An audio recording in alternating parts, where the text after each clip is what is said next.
Barry Trammell, and the thing I learned most in this recent conference realignment was the brotherhood between the Bedlam schools.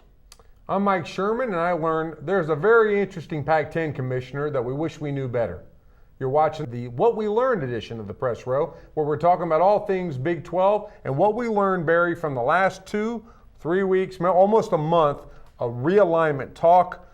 You point out one thing, how closely OU and OSU are joined. Well, I mean, yeah, we've always said the legislature might keep them together, might try to keep them together. You know, if OU wants to go to the SEC and there's no invite for Oklahoma State or you know, what we saw in Texas where two schools want to go in different directions. But what I've discovered is it's not just the legislature, it's not just political, but it's personal. These schools, the leadership of those schools, genuinely want to stick together. They like each other, they think they're good for each other, they don't think that being separate is good for the state of Oklahoma. I don't see a scenario in the near future, really in the far future, where these schools would split up.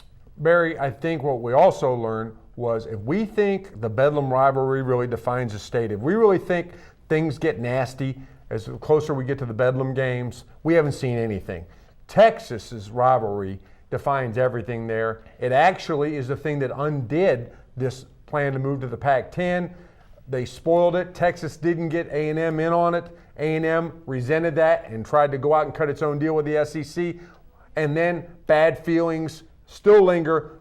What we were reminded of, maybe we knew it, but we were definitely reminded, is that Texas has it worse off than we do when it comes to hateful rivalries. Well, that's true. I'm told that by the end of this ordeal that UT and A&M leaders weren't even taking each other's calls. So, you know, on the field of play, we're not talking about that kind of rivalry. We're talking about in boardrooms and in state houses and in places like that, that rivalry becomes paramount. Not so much in Oklahoma. The Bedlam rivalry in Oklahoma pretty much stays on the ball fields and the courts in which we play.